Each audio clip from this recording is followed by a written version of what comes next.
Welcome to Western New York Entrepreneurs Unleashed, the podcast that unveils the remarkable stories of local business owners running 7, 8, and even 9-figure organizations. We dive into the personal journeys that allow these inspiring leaders to live their best lives. Western New York Entrepreneurs Unleashed will offer you invaluable insight, one captivating story at a time. Brought to you by Entrepreneurs Organization of Western New York. Hello, everyone. This is David Cerns, and welcome to another edition of Western New York Entrepreneurs Unleashed. So today, I think it's going to be a lot of fun. We're meeting a great couple, our first co-preneurs on the show. And not only are they attempting to do this podcast with me, but they're busy in one of their restaurants trying to make sure operations are running smoothly at the same time. So it was with great pleasure I welcome Patrick and Bridget Ryan to the show. Welcome, guys. Hello, David. Thanks for the glowing introduction. Hi, Dave. Thank you very much. We've been looking forward to this. So I'm really excited to be chatting with you guys. You're the first people we've had on the show that are in any form of the hospitality industry, which is a particularly tough industry, and it's gone through some really hard times. But before we get to the hard times, let's go back to the beginning. So Patrick, I think you were the first one to get into the restaurant business. So tell us a little bit about the backstory and what made you take the leap. Geez. So yes, I jumped in at Fat Bob's. It was 2003 formally.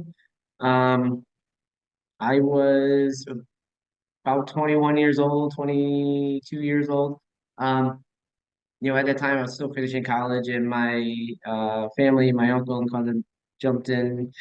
I had jumped in with them actually. They were in the process of building a real estate company, managing and owning apartments. Had about 120 units throughout Western New York, and the idea of owning a bar was always out there. And here comes Fat Bob's, this little tiny restaurant bar in Allentown, and next thing I know, it's 20 years later, and I'm still standing, and the business is thriving in an industry that otherwise doesn't have a great success of lasting 20 years. No, percentage of lasting. That is fantastic. So what made you want to be in the bar or restaurant business? The want versus the progression of where I was in my life, and honestly, it was the opportunity that gave me the ability to advance. So my education at that point was accounting, and I was getting through school. One thing that I kind of knew what to do, and I still kind of dumbly do, is just work really hard and give everything I have towards it. And for my schedule and my time, what ended up happening was I was the mule, the grunt, doing all the plumbing work, the electrical work in the properties, and then it's just like trying to integrate that with my school schedule. Just it wasn't working. So what I did, I jumped in serving, bartending was kind of where I landed, and then the way we had manager structure. I started taking on more responsibilities. I managed a bar from 2005 to 2007. In doing managing bar, basically, I started becoming the general manager, and I just, I kind of took it from step one to step two. Again, I think one of the things we were trying to do is look at it from a business perspective and run it from a business, not being restaurateurs and having the passion and the food and saying like, here's my product. And we leaned on managers, and ultimately that's kind of how I got my start. Given the opportunity in '07, my uncle, blood, sweat, tears, that sweat equity they call it, right? Had the opportunity to get in the business at that point in 2007. 2012 is when I formally bought him out and have been flying solo per se until I met Bridget in 2010. Well, we got married in 2010, but she was along for the journey. So Bridget, let's pivot to you. So you certainly did not plan to be a restaurateur. If I understand correctly, your background was as a teacher, and then you came into the business full time not that long ago. So tell us a little bit about meeting this guy running Fat Bob's and how that ended up becoming your career. Yeah, it's a good story. You would be surprised to know a lot of people have met their significant others at Fat Bob's and love to come in and tell us how much we met here, our first date was here, whatever. We're one of those people too. Oh, that's awesome. Yeah, it's weird. Yes, but this one stuck. So I was in college in 2005 and we had a mutual friend who worked there. And they had they were serving at the time and we would go in for college and I met Pat as he was the bartender. And then we were dating, we got married in 2010. At that time, the whole time I was a teacher. I taught 8th grade Spanish for a long time and loved teaching. But then as the restaurant kind of jumped off when he fully purchased it, there was a lot of room for growth. And we just decided in 2017, we have 3 little kids at that point. It made the most sense to turn and put all of our time at that. I was at the point of teaching. It was going on almost my 15th year. So I was looking for something different and to be at a point where Pat was working 60 hours a week at a restaurant and I was looking to do administrative, become a principal or go down that road. It didn't make sense with 3 little kids that we both had high profile jobs in different directions. So it was I don't know. It was a good opportunity for me to use the skill set I had from teaching and push into catering and sales operations. So, That's fantastic. Yeah, we're gonna get to the catering business in a little bit. yeah. I want to talk about just the restaurant business, and because I like Bridget, you said, well, it was Patrick working 60 hours a week, and I was going to be going the administrative route, and in my mind, I'm going through saying nothing sounds easy about switching from that to saying there's going to be 2 of us in this restaurant business with 3 little kids. So tell me, what is it about this business that you guys love?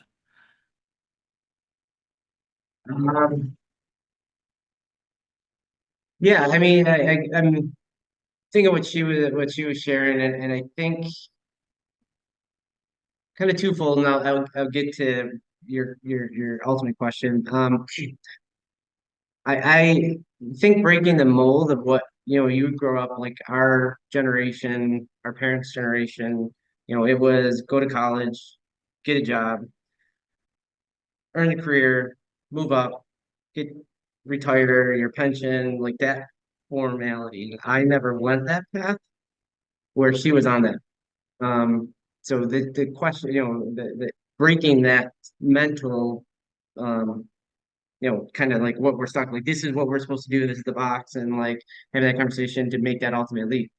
So getting to, I think one reason she she having some time off with the twins being born gave her a toe in the water. I had a significant need. I'm like she had always during summer helped out in catering and all like in her made it like in her very organized brain helped me, and I'm the opposite. I'm kind of chaos and like not so organized. So we're very yin and yang. So Just that's why remember, I this is hate all it being doesn't work. recorded, so now you've said that for everyone. Oh, it's okay. I know. I learned a lot. I like along the way. I was like, oh yeah, I guess that is kind of smart. But systematizing how they're doing, like, even invoicing and driving everything up to the cloud. Like this is easy. Like so those processes. But her leaving, having a toe in our water, but then also going back to the classroom and the culture of the school, right? Things not having control over that, the bureaucracy. Yeah. And then us having the conversation and being like, the freedom for which we can operate. And yes, the pension obviously is important, and that's a big like carrot to dangle. But in business, and you're not the sky's the limit. And if we take that mentality, like, yeah, it's gonna be hard, and there's gonna be bad years, there's gonna be great years, like, but like that's a number. Well, let's go get that number, whatever that number is, and Yep. let's build our wealth that way. So then that's not the issue, in 20, 30 years down the road. Yeah. I think that freedom is a big piece of what we like. Like we've grown up, our relationship grew with him working nights and weekends. For us being in a public space, we're not by any means famous, but in the same breath, networking, going to events, that's usually part of this wheelhouse. And that was just how our wheelhouse developed. So we were in a good place for that.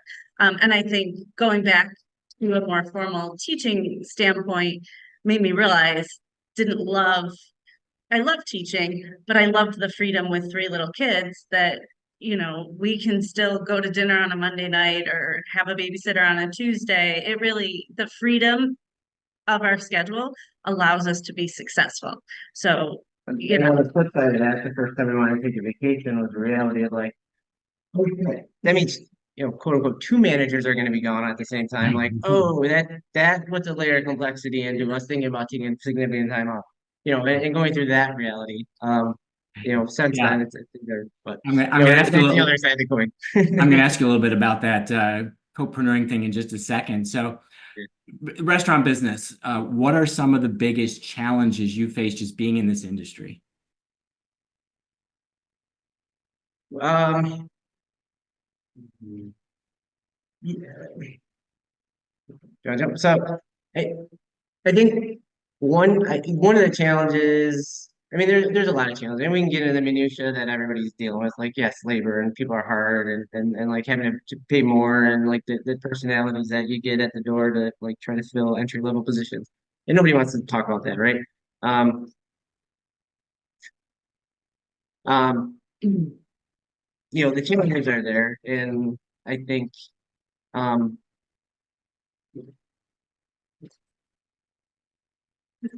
sorry, people moving in and out of here where they're supposed to be. Let me read it back in. What were we talking about? You're just talking about the the challenges. challenges of people are there, and I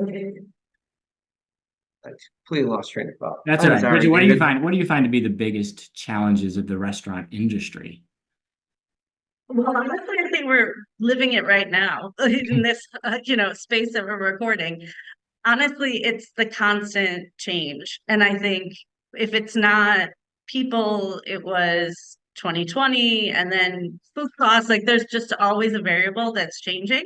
And that is probably the largest challenge to try and anticipate it. It's never a straight line to say, oh, okay, costs are going to increase 10% annually because they have like insurance rates over the last 10 years. Like there's just so much variable that you really can't.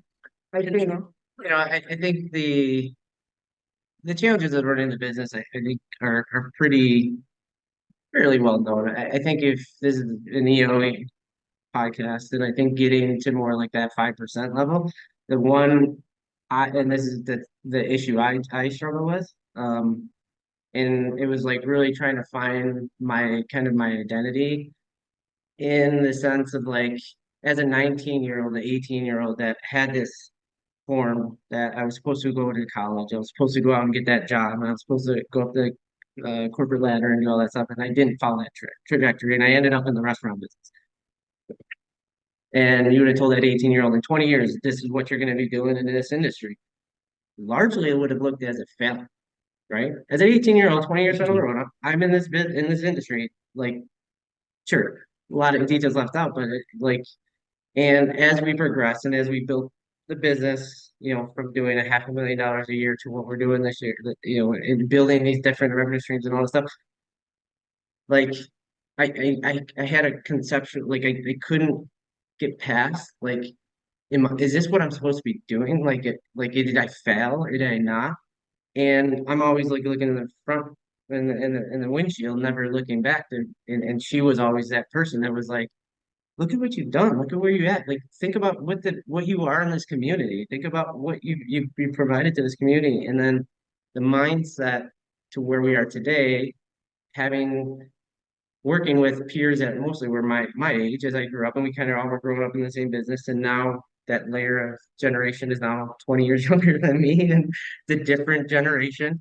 And now like the mind shift and realizing like we are providing an awesome opportunity, maybe a jumping pad but shifting our mind to the career set and being able to be a positive impact on the people that come through our doors. And we built a company that, um, Yeah, definitely can be proud of and jump from there. Uh, Awesome. And I apologize for the interruptions you're getting. that's all right. We're totally okay. So let's jump to one, because if that wasn't uncomfortable enough, so you can put your hands in between one another right now. Yeah, So Bridget, we'll start with you. What's it like working with your spouse? that's a good question. We get that all the time, and we've definitely, I mean, David, you work with Vicky, so we could share that little tidbit on this podcast. David also works with his spouse. But it is, I think the biggest reality that we remind our team is that when we're at work, we don't always share everything with each other when we're not at work.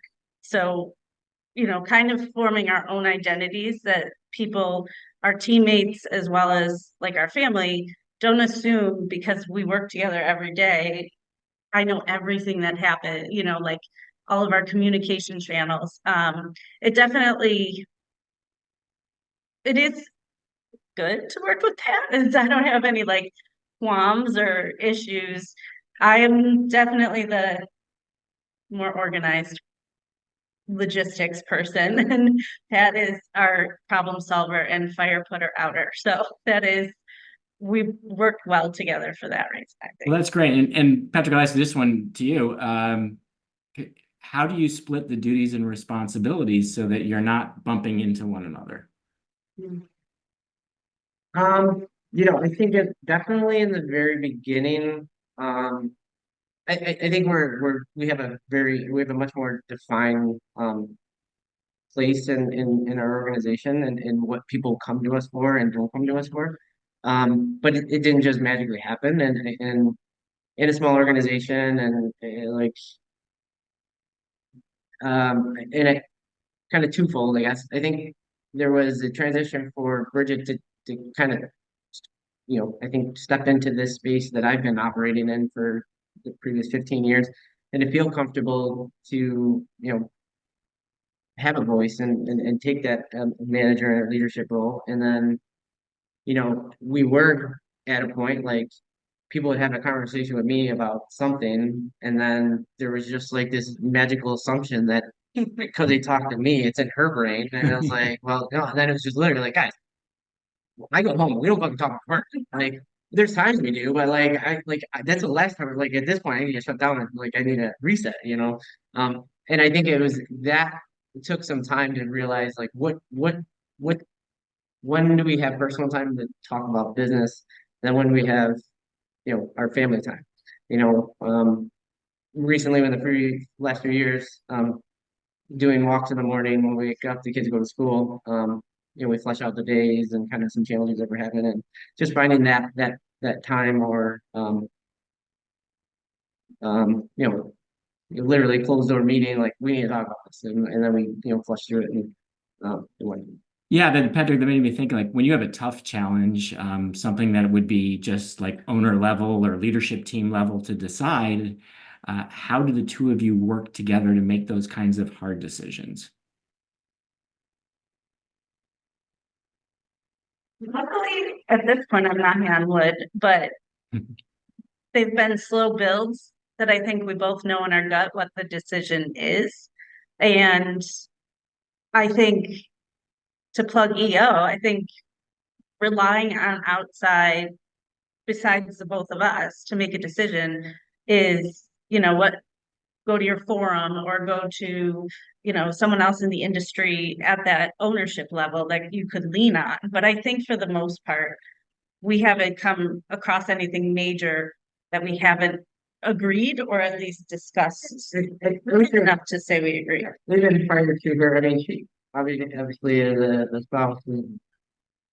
Me as a business owner, like I'm bringing stuff home and we're having a conversation, and like I'm banging my head off a wall because I can't maybe it's a people situation, and I'm just like, what am I missing? Like, am I nuts? And then she's like, no, like, you're right. And then we go through, like, I'm like, how do I deal with this? And she would help me walk through the steps of that conversation. And you know, and now, and especially in the very beginning, which I will admittedly say, I think I lean significantly more onto her and kind of just was like, thank God you're here. But like, you kind of had a comrade that, we're both definitely rowing in the right direction, and we both have the end goal. We might be rowing at different speeds, but um, knowing in that comfort, which I didn't have prior to, was like, okay, like I felt safer. You know what I mean? I have somebody here that I can have that kind of conversation with, or work through a certain challenge or whatnot. Um, Also, I'll say and from vice versa. my own experience, because Bridget, you mentioned, yes, Vicky and I work together as co-CEOs. We have a very similar situation.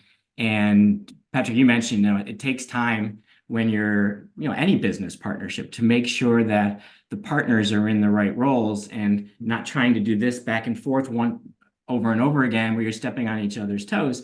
When you have clear responsibilities, and we're the exact same way as you. I don't know what people have said to Vicky. I don't know what she's necessarily working on day in and day out. We'll meet together for lunch every day, and that's where I get an update on what she's focused on. We meet for an actual strategic planning meeting once a week on a Friday morning to just make sure that we're aligned and we're focused on the biggest priorities. And also, if we need to yell at one another about things, we're not doing it in front of everybody else by having these meetings, because when mom and dad fight, the whole company gets nervous.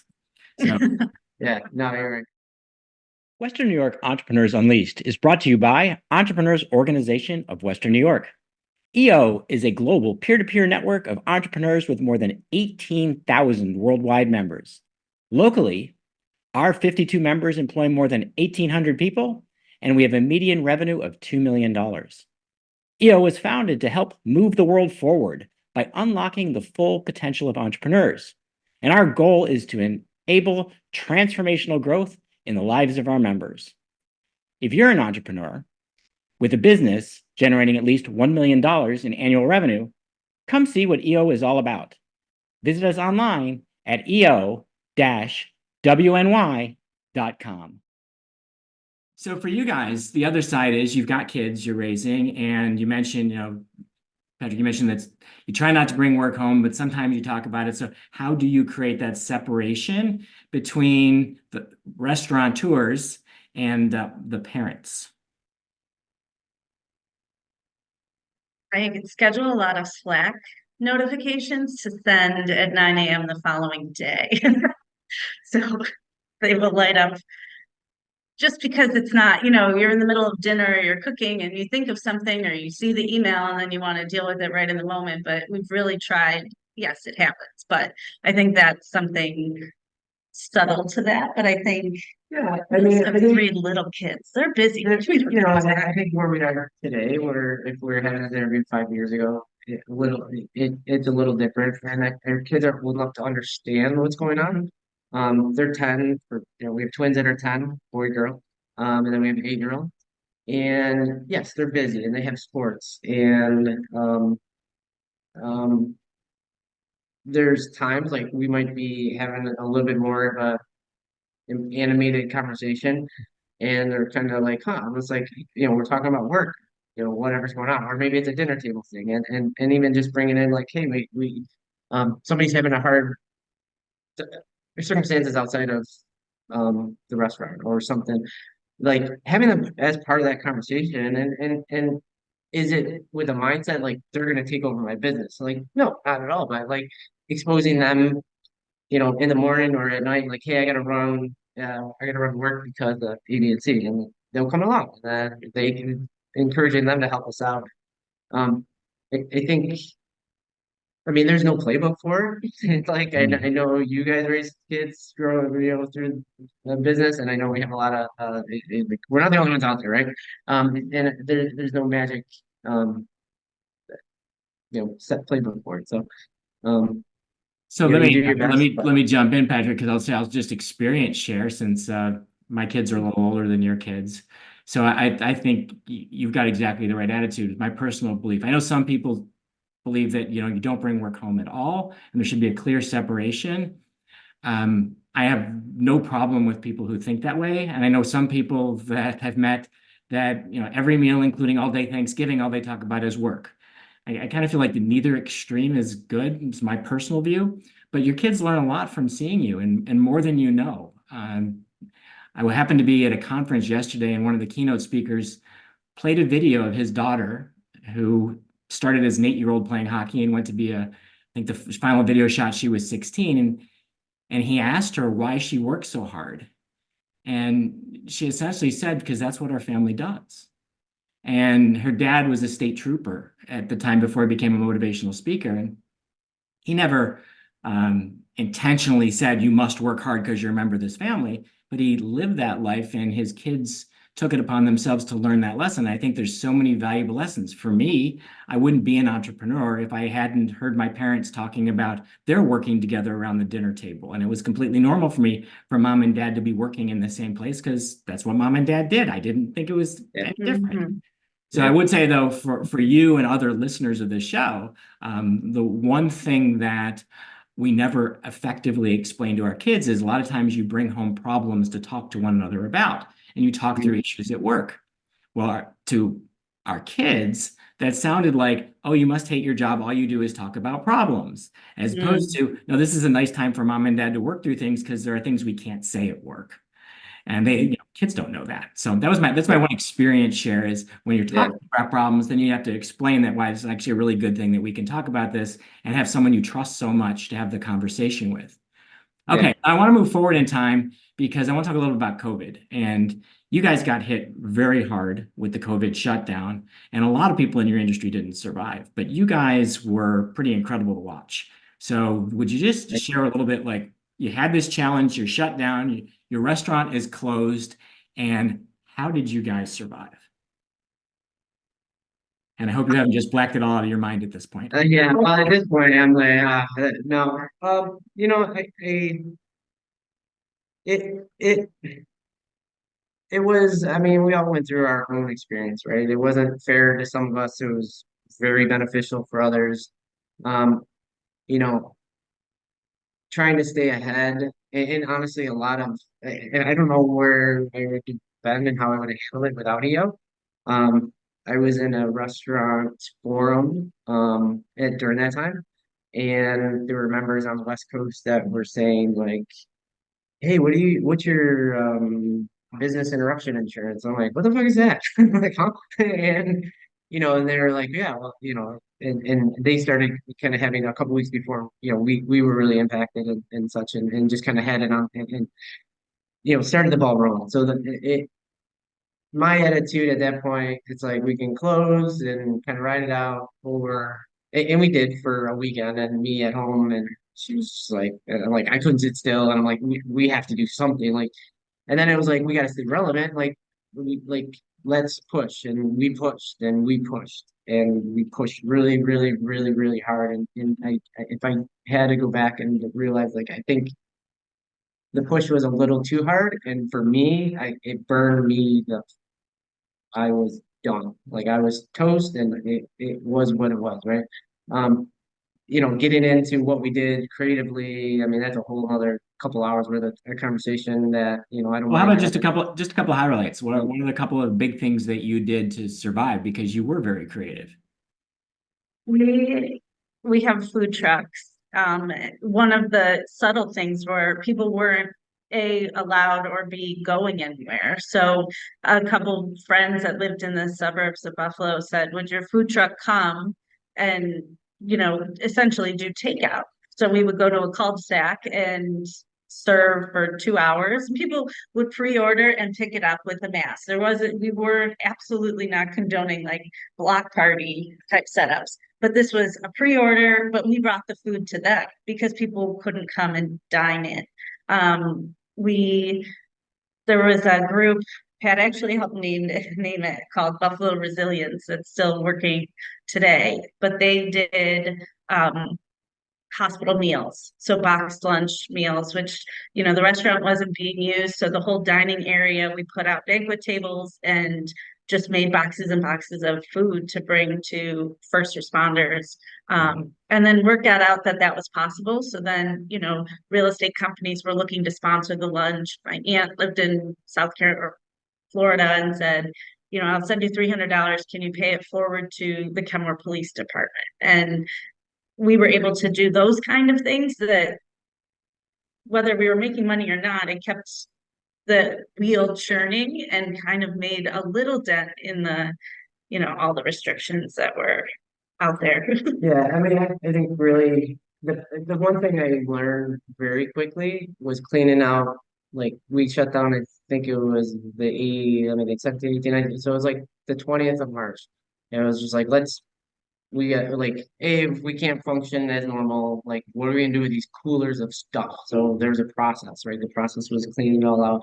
We gave it to, our employees. We handed all that food out. As we're doing that, it's starting to occur to me like, hey, we have a lot of stuff. There's a lot of processes, a lot of things that are built into what we do every day that we're starting to erase. And we're racing and we're racing and we're racing and then and that's in the back of my mind and then we stop, right? And then we're shut down for a few days and then there's a couple of us I sent a text. I'm like, I can't sit still. Who wants to and then the food truck. They're like, let's get it out in front. Let's just do whatever. The phone's ringing off the hook because we're closed, whatever. But the point I'm getting like, then we just built a simple menu. We had to get the process, just rebuild it. Like, was like, oh my God, like this is gonna be so much work. We shut this in within 1 or 2 weeks. Like, we raised 20 years worth of processes out the window, and then we had to rebuild it. I was looking at it as an opportunity of like, well, we can rebuild it the way without the stuff that was kind of annoying or maybe a little bit better. We have a tool chest of 20 years worth of stuff, um, and I think the big thing is like it didn't get to where I thought it was going to be in the time frame in my mind that was going to work. So like, Yeah, but you're here it today. was a lot. You're We're here here today. today, and I actually think for a lot of businesses, they don't, nobody wants to have the opportunity to change their processes because they're shut down. But it's also very hard to step back when you're running 10,000 miles an hour because you are busy and say, well, if we had to start over, how would we do it differently? And so that's a pretty unique opportunity. And that's led to, Fat Bob's doing very well. And also you just launched a new venture, the Queen City Bistro. So if one restaurant wasn't chaotic enough, now you've got a second. Tell us about Queen City Bistro. What's that all about?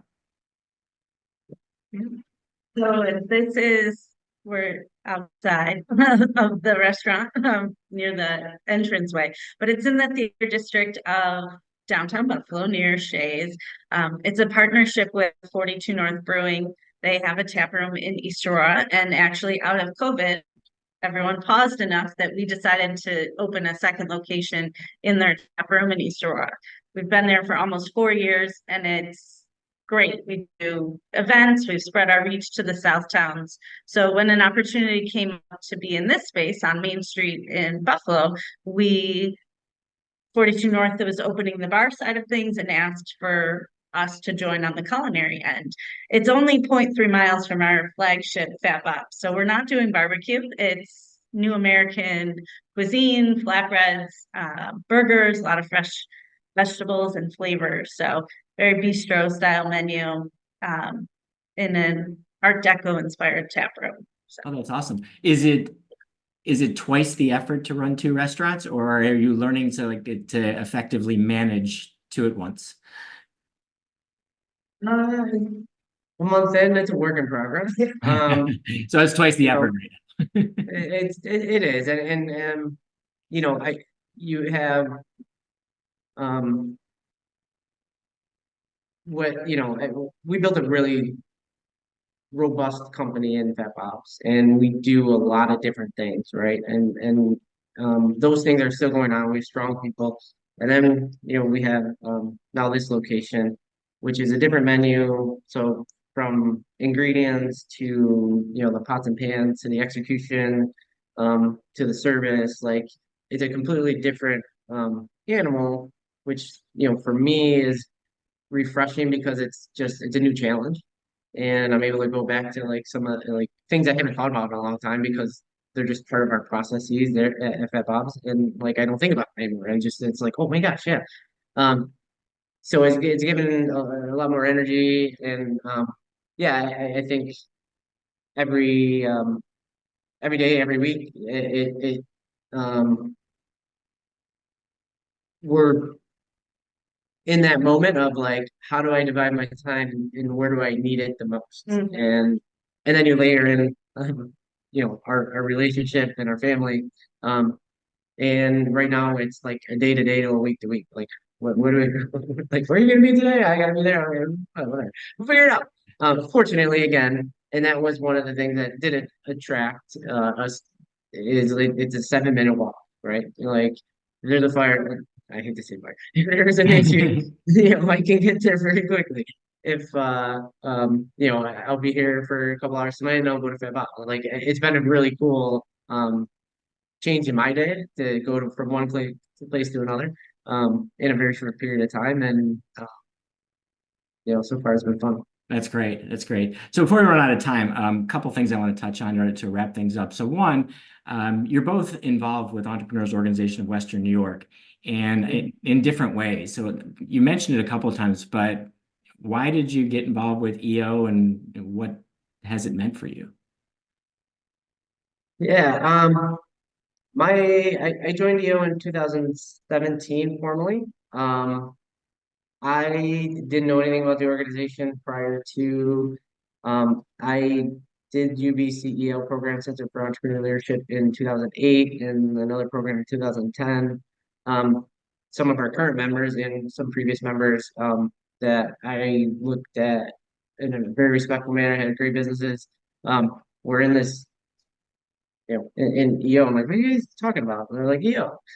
And I'm like, that seems like the cool kids club. So I was like, yeah, I want to do that. And then so, I joined and went through form training. I was like, what am I doing? Like, what is this place? Um, and my experience has been definitely not what I thought I was getting into, but has been more impactful for Patrick the person, which, ultimately layers through our relationship and then into the business. And it's definitely been a journey. Yeah, I would second what you said. You get into EO because it's an organization for entrepreneurs, and you get in and really feel like it's truly for entrepreneurs, not just the businesses of entrepreneurs, but the people who work as entrepreneurs. So for Bridget, how about for you? What made you decide to get involved with EO? Very nice. Couple questions asked if I could. No. I value all of the learning events at EO over the last however many years Pat has been involved. From a business standpoint, it's allowed for growth and things that, I'm not going to take the time at this point to get an MBA, but if there's without that constant learning of EO or other kind of professional development, you would have to look back to say maybe that would be a good idea. So EO kind of provides that constant professional development. But even in talking about this interview, Pat and I realized EO provides the chance to be vulnerable, and it encourages you to take a risk. Not like we all have gone skydiving, but you're asked to kind of put yourself out there, reflect on your purpose, have core values, have company values that you work towards. And taking for granted, having friends and colleagues have relationships and life, and know that we've gained so much knowledge from EO that we can have those vulnerable conversations. So in some cases, some of these learning events and social activities are like attending. We don't go to therapy, but it could be like therapy, Yeah, I mean, like, It's entrepreneurial couples therapy. I love it.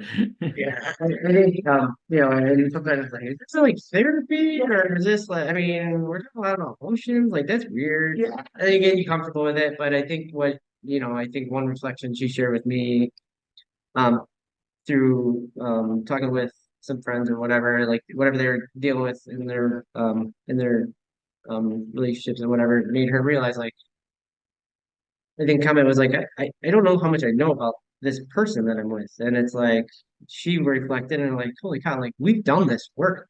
Yeah. Not it wasn't enforced on, it wasn't enforced. We went to a learning event and it was just like they had made us go deep and think about stuff. And then then we're talking on a different level and like another layer of onion and so on forth. Um, I think it's put us in a great spot as, partners in a business, but also partners in the household. So, and then, and now we're taking what we're learning and like, how do I do that in parenting? Like, Yeah. there's times I would have handled with anger and I would have been like, why aren't you getting this? But now I'm like, you're just acting weird. Like, you just don't know your emotion right now. Let me just handle this differently, right? So it's giving me those tools to be able to do, Oh, that's fantastic. All right, I have two final questions. One, this is the harder of the two. If you had to go back at any point in your entrepreneurial journey, and if you could go back, I should not had to go back, if you could go back and change one thing from your past related to your business, what one thing would you do differently? Yeah, that's not an easy one, dude. Do you have anything? I would have covered some more for weddings sooner. A lot of work. Can you repeat that, Bridget? It came through a little fuzzy. I would have charged more for weddings sooner. Think getting the confidence to price to what your value is took a little bit of time, and that probably was getting to that point of confidence to know how we can do it right, and repeat it is, but it takes time. So That's a I'm not regretting, but I definitely we could have gotten away with it. Yeah, fantastic lesson. I think that's true for a lot of entrepreneurs is we tend to undervalue, especially in the beginning when we're afraid of asking for what we're really worth. And then once we realize, hey, we are worth this and we can actually make the profit margins we want and everybody feels good about it, it is such a breakthrough. All right, Pat, did you come up with one for yourself? Yeah, I think so. I shared, and I think it hasn't really been until the last 2 years, and COVID and screwed some stuff up, and then like I think ultimately like I was never comfortable in my own skin in what I was doing, and as a leader, and it was a journey and a struggle for me to really figure out like and just be okay with that. And I know you said one thing, and I think the changes that got me to where I am today, that I made about 2 years ago, I think would ultimately have so much more of an impact. And looking in the rearview mirror, um, knowing if I would have just made those changes and life habits and changes, it would have like had a significant more impact. And um, you know, Well, hopefully it will for you going forward. And it's good that, that's a it's hard realization to say, okay, I'm not comfortable in my own skin, or I have self-doubt, or a lot of us that are business owners sometimes have imposter syndrome because we didn't become entrepreneurs because we went to school for what we're doing, and nobody taught us everything we're doing. The people who work for us think we know how to do everything, but then you go home and like, no, I got to go figure this out. I got to go get on Google, and I got to go look on YouTube, and I got to go talk to somebody in my forum because hopefully somebody has an answer to this question. yeah. I think it's really common. Okay, last question. You guys own two really awesome restaurants. And since this is our first show where we've got to talk about restaurants, I want to know what's the best thing on the menu at Fat Bob's and the best thing on the menu at the Queen City Bistro, according to the owners. Love it. Um, so Fat Bob's. Kind of well, the pride and joy. To me, it's brisket all day long. It's a very challenging meat, and it was one we did a lot of R&D on. So it's a little more passionate to me, and it came from what we used to do to where we are today. Um, and then here at Queen City Bistro, for me, it's definitely the smash burger. Um, it's one of the more popular items, and we're rolling in some different versions of it, but it just hits home as a burger, and it's more of a gourmet style, and it's just fantastic. That's fantastic. How about you, Bridget? Same ones, or you have different favorites? She doesn't like smoked food. Oh, She does barbecue. She does not like. now there's a We're not- confession She for the doesn't like kid. barbecue. Smoked food and barbecue. Bridget Ryan does not like. So she says pulled pork or brisket. Bullshit. Great secret. I am really thrilled we opened here at 42 North of the Flats because they have a great Mediterranean hummus platter. And the vibrancy of fresh vegetables just make me very happy. I'm not a vegetarian, but the salads, and we have a pepperoni hot honey flatbread over here at Queen City. The last 2 Fridays, I've made it, my time that I come here is lunch, just to sneak in something other than delicious barbecue. Well, that's fantastic. Well, guys, thank you so much. Appreciate all the openness, all the honesty, and even dealing with the challenging background situations. For those who need a good meal, head on over to Fat Bob's or the Queen City Bistro. For those who are looking to meet really cool people, connect with Patrick and Bridget Ryan. And I want to thank you both. And for all of us at EO Western New York and everyone from Western New York Entrepreneurs Unleashed, thanks for listening to today's show. Love it. Thank you for joining us on this episode of Western New York Entrepreneurs Unleashed, and another inspiring story from a local business leader who scaled their company. If you are ready to take your business to new heights and eager to embrace transformative growth, then don't miss our future episodes. Subscribe to this podcast today and be part of our community of leaders, builders, and change makers. Together, we're committed to moving the world forward by unlocking the full potential of entrepreneurs, one success story at a time. Brought to you by Entrepreneurs Organization of Western New York,